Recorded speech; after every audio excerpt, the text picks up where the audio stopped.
You can easily measure a business by looking at the numbers: turnover, profit, costs, employee churn. But how do you measure your life?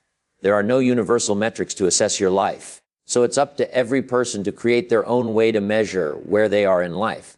Some do that by looking at how much they earn compared to their peers. Some look at how far they climbed the corporate ladder. Others measure themselves by how they look. These external markers give us a false sense of progress because they depend on factors outside our control and constantly shift based on comparison with others. I have studied how the most successful thinkers of our time measure their lives. The answer is surprising. You rarely hear that successful people measure their life by the size of their bank account or any other conventional measure. Instead, people who are considered successful in the eye of society often look at three core factors: energy, work, and relationships. I've experimented with improving all three of these areas. What I've found is that they are all closely related. When I have high energy, I'm in a good mood, and when I'm in a good mood, I do better work. And when I do better work, I feel satisfied with my life, so I can give more to the people in my life. And that improves my relationships. This creates a powerful cycle. High energy fuels better work. Better work creates satisfaction. Satisfaction makes you more present and generous with others. Better relationships feed back into your energy and motivation. It's a virtuous circle where each element reinforces the others. Break one link in this chain, and you'll notice the entire system begins to weaken. What's the secret to a good life? Good relationships. Research shows that the single most important factor in our long-term happiness is the relationships we have with our family and close friends. Not money, not fame, not achievement. The quality of our connections with other human beings determines how satisfied we feel with our existence. When it comes to relationships, quality matters far more than quantity. Though it's easy to pick on people who are influenced by social media, I still think it's worth saying no one cares about how many followers or online friends you have. Those numbers are hollow. They don't reflect real connection or genuine care. Real relationships take a long time to grow. They require consistent effort, vulnerability, and mutual investment. They cannot be manufactured quickly or assembled like a product. And they are also unconditional. Most relationships are not real. We only love someone until they, for example, change their views or gain a few pounds. Or we only invite friends to our birthdays as long as they go out with you and drink beer. These types of conditional relationships are worthless. They crumble the moment circumstances change. Real friendship and love are stronger than that. You support the people you love no matter what. That makes life rich. That creates the foundation of meaning that carries us through difficult times and amplifies our joy during good times. Now let's break down each of these three elements in detail so you can apply them to your own life and create your personal measurement system. Measuring your energy is easy. All you have to do is look at how you feel physically. Energy is the foundation of everything else. Without physical vitality, your mental clarity suffers. Your emotional resilience weakens. Your ability to show up for work and relationships diminishes. Energy isn't just about feeling awake. It's about having the physical and mental resources to engage fully with life. What matters is that you find ways to increase your energy. You can start by asking yourself one question: what small thing can I do today that has a significant impact on my energy? The answer will vary based on your current lifestyle, but certain principles apply to everyone. Exercise every day. This doesn't mean you need to spend hours in the gym or run marathons. Consistency matters more than intensity. I lift weights 4 times a week, do 2 interval runs, and make sure I walk at least 30 minutes at a fast pace on the days I don't work out. This combination builds strength, improves cardiovascular health, and keeps my body moving regularly. The benefits of daily exercise extend far beyond physical appearance. Exercise releases endorphins that improve mood. It reduces stress hormones. It improves sleep quality. It increases blood flow to the brain, enhancing cognitive function. It builds discipline and creates a sense of accomplishment early in the day. All of these factors compound to boost your overall energy levels. Eat well. I don't follow a specific diet. I eat meat, bread, pasta, and a bunch of other things that are supposed to be bad for you. But I feel great. I just don't eat processed stuff, and I eat very little sugar. I like chocolate, but I consume it in moderation. I also don't consume more calories than I burn. Nutrition directly impacts how you feel throughout the day. Processed foods create energy crashes. Excess sugar leads to mood swings and inflammation. Eating more calories than you burn leaves you feeling sluggish and unfocused. When you fuel your body with whole foods in appropriate quantities, you maintain stable energy levels throughout the day. Pay attention to how different foods make you feel. Some people thrive on higher protein intake. Others feel better with more complex carbohydrates. The key is finding what works for your unique body and lifestyle. Don't blindly follow diet trends. Experiment and observe how your energy responds. That's one part of the equation. When I do those two things every day, I feel great, and my energy is also high. As soon as I stop working out or start eating unhealthy, I feel down. That's how I know this works. You can easily improve your energy by exercising more and eating well. But energy management goes deeper than just exercise and nutrition. Sleep quality matters enormously. Most people chronically undersleep and then wonder why they lack energy. Your body repairs itself during sleep. Your brain consolidates memories and processes emotions. Without adequate sleep, no amount of exercise or healthy eating can fully compensate. Stress management also plays a crucial role in energy levels. Chronic stress depletes your reserves, even when you're doing everything else right. Finding ways to process stress through meditation, journaling, time in nature, or meaningful conversation helps preserve your energy for what matters most. Your environment affects your energy too. Cluttered spaces drain mental energy. Toxic relationships exhaust emotional reserves. Spending all day indoors under artificial light diminishes vitality. Small changes like organizing your workspace, setting boundaries with energy vampires, and getting natural sunlight can make surprisingly large differences in how you feel. When it comes to work, I don't look at income, status, or other generic measures. Instead, I look at how much I can still learn. In other words, have you reached your full learning potential? This is a fundamentally different way of thinking about professional success. Most people measure their work life by external validation. How much money they make, what title they hold, how impressive their job sounds at parties. These measures feel good temporarily, but they don't create lasting satisfaction. Why? Because they're comparative and they're finite. There's always someone making more money or holding a higher position. Learning, on the other hand, is infinite and internal. You can always learn more. You can always develop new skills. You can always deepen your understanding. And the satisfaction that comes from growth is intrinsic rather than dependent on external validation. Why do I look at learning and not income? Because it matters more. In order to really find happiness, you need to continue looking for opportunities that you believe are meaningful, in which you will be able to learn new things, to succeed and be given more and more responsibility to shoulder. Career and life success is directly related to how much you learn, and more importantly, how much you keep learning. Education never ends. The moment you stop learning, you stop growing. And when you stop growing, stagnation sets in. This stagnation breeds dissatisfaction even if your external circumstances look successful. Think about people who reach a certain level in their career and then coast. They may maintain their position and salary, but they often report feeling unfulfilled. They've stopped challenging themselves. They've stopped expanding their capabilities. The work becomes routine rather than engaging. This is why continuous learning matters so much for work satisfaction. Also, income is directly related to your learning development. The more you learn, the more you earn. It's true. Of course, there are limits to this statement, and knowledge must always be put into practice. We've all heard about the smart people who've wasted their potential. To be successful, you must always act on what you know. Without action, knowledge is useless. This is a critical distinction. Learning for learning's sake is value, but applied learning creates results. You can read every business book ever written, but if you never implement what you learn, you won't build a successful business. You can study communication theory extensively, but if you never practice having difficult conversations, your relationships won't improve. The most valuable learning combines theory with practice.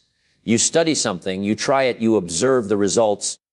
You adjust your approach based on what you learned, and you try again. This cycle of learning and application creates genuine skill development rather than just theoretical knowledge. But generally speaking, the more knowledge you have from experience or studying, the more you can contribute to your company, colleagues, clients.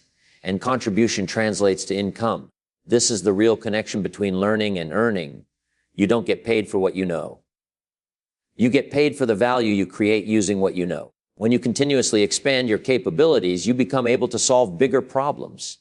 You can take on more complex challenges. You can deliver greater value to the people you serve. And when you deliver more value, compensation follows naturally. This is why investing in your own learning is always a wise decision. So how do you measure whether you're learning enough at work? Ask yourself these questions. Am I regularly encountering challenges that stretch my current abilities? Do I feel uncomfortable sometimes because I'm attempting things I haven't mastered yet? Am I developing new skills that weren't in my toolkit before? Am I understanding concepts or perspectives that were previously foreign to me? If you answer yes to these questions, you're in a good place. If you answer no, it might be time to seek new challenges. This doesn't necessarily mean changing jobs, though sometimes that's the right move. Often you can find new learning opportunities within your current role by volunteering for difficult projects, learning adjacent skills, or mentoring others, which forces you to deepen your own understanding. The goal is to maintain what researchers call a learning mindset. This means viewing challenges as opportunities rather than threats. It means being curious rather than defensive when you receive feedback. It means celebrating progress rather than demanding perfection. A learning mindset keeps work engaging throughout your entire career rather than just the early stages. What you'll find is that the more you contribute to other people's lives, the better your relationships will be as a result.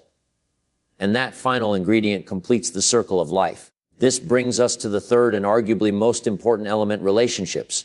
When you measure your relationships, only stick to yourself. Avoid the biggest mistake most of us make. We look at what others do for us. Otherwise, you risk that you start keeping score. How people treat you is their karma. How you react is yours. This is a profound shift in perspective. Most of us unconsciously keep a ledger in our relationships. We track who called last. We notice who remembered our birthday. We measure whether we're getting back what we put in. This scorekeeping poisons relationships because it creates resentment and obligation rather than genuine connection. Instead of looking at how others treat you, measure how much time and energy you put into your relationships. That's the only thing you can control.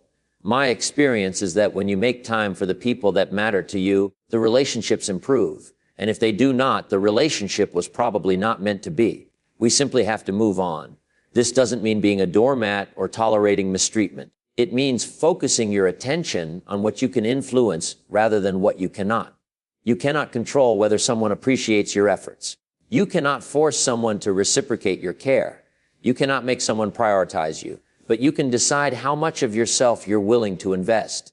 The real lesson here is that we always must focus on what we can control. Our energy, our effort at work, and what we put into our relationships. These are all things we control. It's one of the main lessons philosophers from all over the world and from all ages tell us. When measuring your relationships, consider these questions. How much quality time am I spending with the people who matter most? Am I fully present during that time or distracted? Am I initiating connection or always waiting for others to reach out? Am I showing up during difficult times or only when it's convenient? Am I expressing appreciation and affection regularly? These questions reveal your investment level. Relationships require consistent deposits of time, attention, energy, and care. They need maintenance even when everything is going well. Too many people only invest in relationships when they're in crisis or when they need something. That's not enough to build the deep connections that make life meaningful. Quality time matters more than quantity. An hour of undivided attention where you're truly engaged with someone creates more connection than an entire day spent together while scrolling through your phone. Being physically present but mentally absent doesn't count. Real relationship building requires your full presence. Vulnerability plays a crucial role in deepening relationships. When you share your authentic thoughts, feelings, and struggles, you give others permission to do the same. This creates intimacy and trust. Too many relationships stay surface level because both people are afraid to show who they really are beneath their social masks. Breaking through this barrier transforms acquaintances into genuine friends. Consistency matters enormously. Showing up once isn't enough. Relationships deepen through repeated interactions over time. This is why long-term friendships often feel richer than new connections. You've built a shared history. You've seen each other through different seasons of life. You've proven your reliability through consistent presence. Forgiveness and grace are essential for maintaining long-term relationships. Everyone makes mistakes. Everyone disappoints others sometimes. Everyone goes through periods where they're less available or less pleasant to be around. If you demand perfection from the people in your life, you'll end up alone. Real relationships require accepting people's flaws while still holding them accountable when necessary. Communication skills directly impact relationship quality. Learning to express your needs clearly without blame, to listen actively without defensiveness, to repair conflicts without keeping score. These capabilities make every relationship in your life better. Many relationships fail not because people don't care about each other, but because they never learned how to communicate effectively through difficulty. The investment you make in relationships compounds over time. A friendship you nurture for decades becomes an irreplaceable source of support, joy, and meaning. A family relationship you consistently prioritize creates a foundation of belonging that sustains you through life's challenges. A romantic partnership you actively maintain rather than take for granted deepens into something truly extraordinary. Look at your life. Make a quick assessment of how you feel. All you have to do now is to improve it. This assessment doesn't need to be complicated. Simply ask yourself, how is my energy? How is my work? How are my relationships? Rate each area honestly on a scale from 1 to 10. If your energy is low, you know what to do. Move your body more. Eat better. Sleep adequately. Manage stress. Create an environment that supports vitality rather than depletes it. Start with one small change and build from there. If your work satisfaction is low, identify whether you're still learning and growing. If not, find new challenges. Seek opportunities to stretch your capabilities. Apply what you're learning. Focus on contribution rather than just compensation. Remember that meaningful work matters more than impressive work. If your relationships are suffering, take responsibility for your part. Increase your investment of time and attention. Be more present. Initiate more often. Show appreciation. Express care. Be vulnerable. Forgive freely. Focus on what you're giving rather than what you're getting. These three elements work together to create a life worth living. They reinforce each other in powerful ways, and they're all within your control. You cannot control your genetic potential. You cannot control the economy. You cannot control how others treat you, but you can control how you manage your energy, how you approach your work, and how you invest in your relationships. This is the measurement system that matters. Not your salary compared to your peers, not your job title, not your social media following, not your physical appearance, not your possessions. Those external markers fluctuate based on circumstances beyond your control, and they don't correlate with genuine life satisfaction. Energy, work as learning, and relationship investment. These three elements create the foundation for a meaningful existence. Master them and you'll discover that success takes care of itself. Not the conventional definition of success measured by wealth and status, but the deeper success measured by satisfaction, growth, and connection.